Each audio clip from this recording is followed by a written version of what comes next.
Aujourd'hui, on va décortiquer Zama, un projet qui s'attaque à l'un des plus gros défis de la blockchain, la confidentialité. On va analyser ça sous un angle très précis, celui de l'investisseur. Est-ce que la technologie tient la route? Qui est derrière le projet? Et surtout, quels sont les points à surveiller avant de s'engager? Allez, on plonge. Cette phrase, elle résume tout. C'est simple, mais ça tape en plein dans le mille. La transparence totale des blockchains, c'est génial pour la confiance, d'accord? Mais pour les entreprises, pour les institutions, c'est un énorme problème. Personne ne veut que ces transactions, ces stratégies soient visibles par tous. Zama part de ce constat. Cette transparence, c'est un bug. Et leur mission, c'est de le corriger.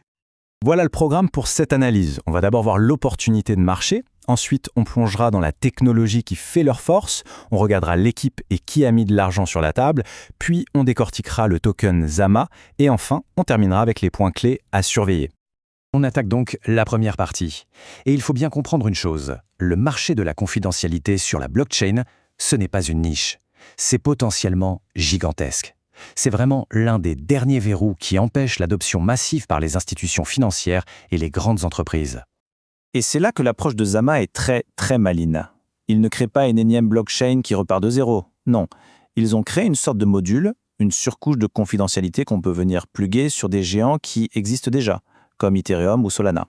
Stratégiquement, c'est brillant. Ça veut dire que les milliers de développeurs de ces écosystèmes peuvent intégrer la confidentialité sans devoir tout jeter et tout réapprendre. On passe maintenant au cœur du réacteur, la technologie. C'est vraiment là que Zama a construit son château fort, son avantage concurrentiel. Et on ne parle pas d'une petite innovation, on parle de ce que beaucoup considèrent comme le saint graal de la cryptographie moderne. Ce saint graal, c'est le FHE, pour Fully Homomorphic Encryption. Alors qu'est-ce que c'est ? En termes simples, c'est la capacité de faire des calculs sur des données qui sont complètement chiffrées, sans jamais, à aucun moment, avoir besoin de les déchiffrer. Imaginez pouvoir faire une addition sur deux chiffres enfermés dans des boîtes noires, sans jamais les ouvrir, et obtenir le bon résultat dans une troisième boîte noire. C'est une véritable révolution. Mais Zama, c'est pas juste du FHE, c'est un peu comme un couteau suisse de la confidentialité. Il combine 3 technologies puissantes. D'abord le FHE, on vient de le voir, c'est pour faire les calculs. Ensuite, ils ajoutent des preuves ZK ou Zero Knowledge. Ça sert à quoi? À vérifier que les données qu'on vous envoie sont bien chiffrées correctement, pour éviter qu'un petit malin ne triche. Et enfin le NPC ou Multi-Party Computation qui permet de diviser la clé de déchiffrement principale en plusieurs morceaux détenus par différentes personnes. Comme ça, aucun acteur seul ne peut tout déchiffrer. C'est cette combinaison qui rend leur solution vraiment robuste. Bon, une technologie de pointe c'est bien, mais il faut que ça tourne. Actuellement, Zama attend environ 20 transactions par seconde. C'est un début, mais ce n'est pas encore la Formule 1. L'objectif, et c'est un point crucial pour un investisseur, c'est d'aller chercher plus de 1000 TPS. Comment? En développant leur propre puce électronique, des ASIC, spécialement conçus pour le FHE.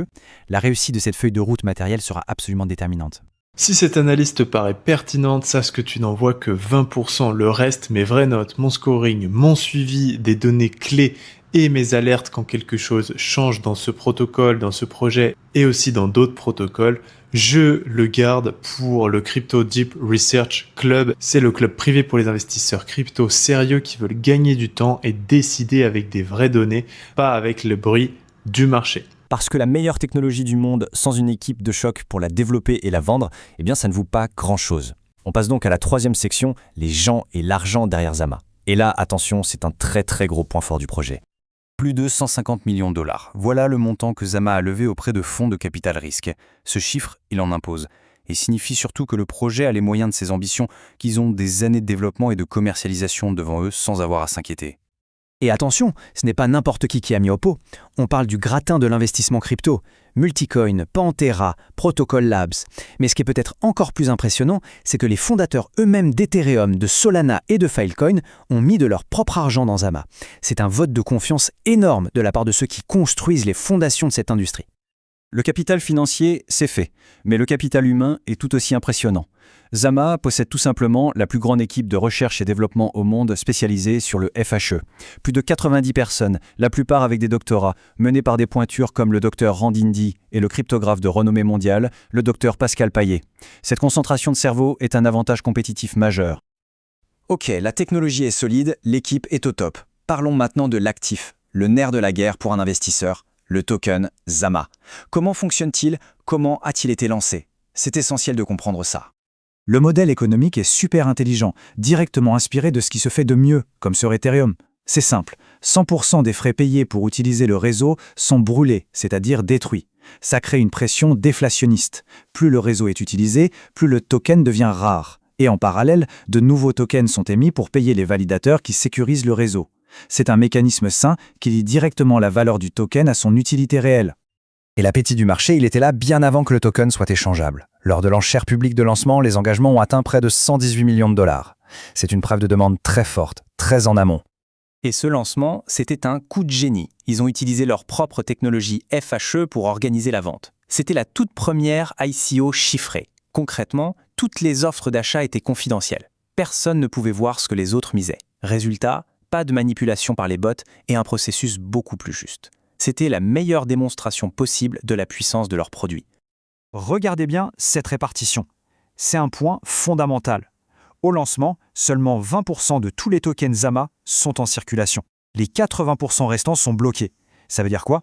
Ça limite très fortement la pression à la vente à court et moyen terme. C'est un signal très positif pour la stabilité du prix.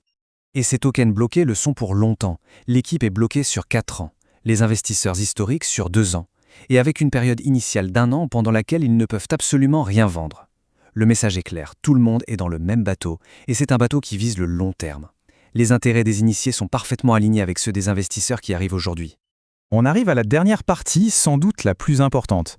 Maintenant qu'on a vu les forces, il faut parler des risques et des catalyseurs. On ne va pas donner de verdict, mais plutôt un tableau de bord. Quels sont les feux verts à espérer et les drapeaux rouges à surveiller? Et voilà ce tableau de bord. Côté optimiste, ce qu'on veut voir, c'est une adoption réelle, des transactions qui décollent. Un gros partenariat avec un acteur de la finance traditionnelle ou de la DeFi serait un énorme catalyseur. Et bien sûr, il faut qu'ils tiennent leurs promesses techniques, notamment sur les fameux ASIC. Côté pessimiste, les signaux d'alarme seraient des retards techniques, une adoption qui patine après un an, un durcissement réglementaire contre la confidentialité, ou pire, le départ d'un des fondateurs. C'est avec cette grille de lecture qu'il faut suivre le projet. Pour conclure, Zama coche toutes les cases. Une technologie de rupture, une équipe de classe mondiale et un financement massif. Sur le papier, le dossier est en béton. Mais, et c'est un grand mais, tout reste à prouver en matière d'adoption. L'écosystème est encore à construire. La question n'est plus de savoir s'ils ont le potentiel, mais s'ils peuvent le convertir en un réseau vivant et utilisé. C'est tout l'enjeu et c'est le pari que prend aujourd'hui un investisseur dans Zama. Si tu veux accéder à mes notes et mon dashboard complet et avoir les alertes clés, le lien est dans la description.